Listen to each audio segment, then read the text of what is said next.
Assalomu alaykum hurmatli talabalar. Men Navoiy davlat pedagogika instituti tarix kafedrasi o'qituvchisi Bo'g'irov Shahnoza Shuhratovna bo'laman. Bugungi dars mashg'ulotimiz O'zbekiston tarixi fanidan olib boraman. Dars mashg'ulotimizni bugun darsimiz mavzusi 16-17 asrlarda Xiva xonligi mavzu rejalari bilan tanishtiradigan bo'lsam, birinchi rejamiz 16-17 asrlarda Xiva xonligining tashkil topishi. Ikkinchi reja Xiva xonligida iqtisodiy, ijtimoiy va madaniy hayot. Uchinchi reja esa 16-asrda Buxoro Xiva munosabatlari. Demak, birinchi rejamizni mavzusini aytadigan bo'lsam, demak 16-asrda Shayboniyxon bosqini arafasida Xorazm Temuriy Sulton Husayn Boyqaro boshchiligidagi Xorason davlati tasarrufida edi. Bu paytda esa Xorazmda Qo'ng'irot qabilasidan Chinso'fi hokim edi. U rasman demak Sulton Husayn Boyqaroning demak noibi hisoblangan. 1505-yilda Xorazm demak Shayboniyxon tomonidan, 1510-yilda esa Eron shohi Ismoil Safaviy tomonidan Xorazm egallanadi. Biroq shoh Ismoil Safaviyning hukmronligi Xorazmda uzoqqa cho'zilmaydi. Sababi demak Vazir shahri qozisi Umar qozi va Boqirbon qishlog'idan Said Isoniddin boshchiligida demak Ismoil Safaviyga qarshi demak harakat boshlanib ketadi. Bu paytda Xorazmning eksevar qabilalari demak Shoh Ismoilga, Elbasxon yetakchiligida Shoh Ismoilga qarshi demak harakat boshlaydi va uning qo'shinlarini mamlakatdan haydab yuborishga muvaffaq bo'ladi. Shu tariqa 1511-yilda demak Xorazm mustaqilligi tiklanadi va 1511-yildan boshlab demak Xiva xonligi deb atala boshlaydi. Elbasxon davrida mamlakatning poytaxti Vazir shahridan demak Urganch shahriga ko'chiriladi. Elbasxon Vazir shahrini Shoh Ismoil Safaviy qo'shinlaridan ozod etgach, bu g'alaba sharafiga demak Elbasxon o'z o'g'illari nomiga demak G'ozi laqabini qo'shib aytishni buyuradi. Elbasxon davrida Dasht Qipchoqdan Xorazmga ko'pgina qabilalarning ko'chib kelishi kuzatiladi va natijada hukmdorlarning ijtimoiy tayanchi mustahkamlanadi. Chunki bu omil shu Xiva demak hukmdorlariga xonlik hududlarining yanada qo'shni davlatlar hisobiga kengayishiga sharoit yaratib beradi.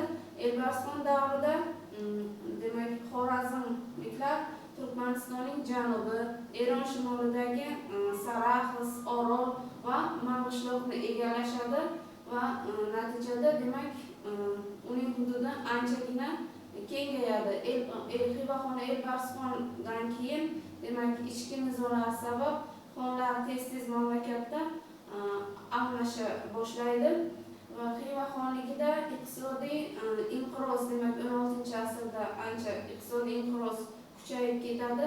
Buning sababi o'sha Amudaryoning o'z-o'zanini demak o'zgartirish sabab bo'ladi. 1573-yildan boshlab demak Amudaryo Kaspiy dengiziga oqmay qo'ya boshlaydi va daryo 15 yil davomida o'z-o'zanini o'zgartirib Orol dengizi yo'nalishiga buriladi va natijada o'sha yerdagi eski yerlar demak cho'lga aylana boshlaydi.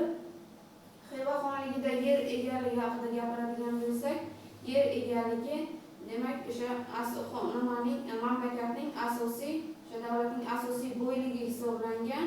Bu yerlar yana sug'oriladigan Axiya va sug'orilmaydigan Adra yerlariga bo'linadi. Bundan tashqari demak egalik shakliga ko'ra yerlar ham 3ga bo'linadi. Davlat yerlari, ya'ni podshoga tegishli yerlar, xususiy yerlar va vaqf yerlari hisoblangan. Xonning qarindoshlari demak xususiy yerlardan, o'zlariga tegishli xususiy yerlardan davlatga soliq to'lashmagan. Davlat soliqlaridan xonlikda demak ruhoniylar, amaldorlar va tanho yer egalari ham ozod etilgan. Xiva xonligida demak bir qancha majburiyatlar bo'lgan. Bulardan biri bekor majburiyati hisoblangan.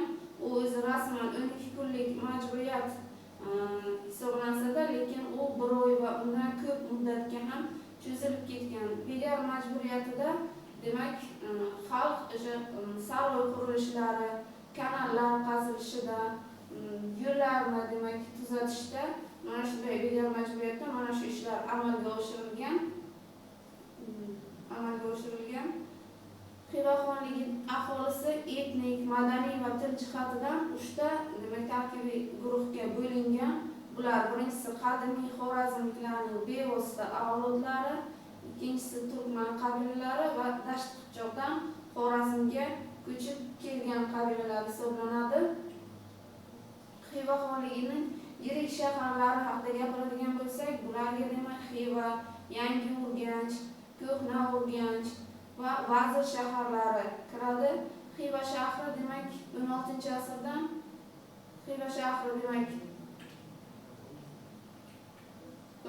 miloddan avvalgi 5-asrda 1920-yilgacha demak Xiva xonligining poytaxti hisoblangan. Vazir shahri esa demak Xorazmning shahar qal'alaridan hisoblanib 15-asrda demak Mustafa xon tomonidan asos solingan. Vazir shahriga bundan tashqari Shajarai Turk va Shajarai Tarokima asarlarining muallifi demak Abulg'ozi Bahodirxon hisoblangan. Shajarai Turk demak Turkiy xalqlar shajarasi va Shajarai Tarokima turkmanlar xalqlari shajarasi tarjimasi, demak o'zbekcha tarjimasi. Xorazm hududida jami 20 ga yaqin o'zbek qabilasi bu davrda istiqomat qilgan.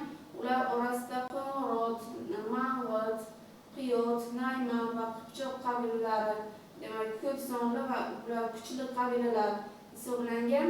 O'rta Osiyoda dastlab demak 16-asrda 2 ta davlat, ya'ni Buxoro va Xiva xonligi o'rtasida doimiy dushmanchilik munosabatlari hukm surgan. Buning sababi esa o'sha xonlikning doimiy bosqinchilik urushlari hisobiga o'z hududlarini kengaytirishga urinishi bo'lsa, ikkinchi tarafdan esa Buxoro va Xiva xonligida hukmron suralarning bir-biriga g'anim, ya'ni dushman bo'lib qolgan xonadonlarga mansubligi hisoblangan.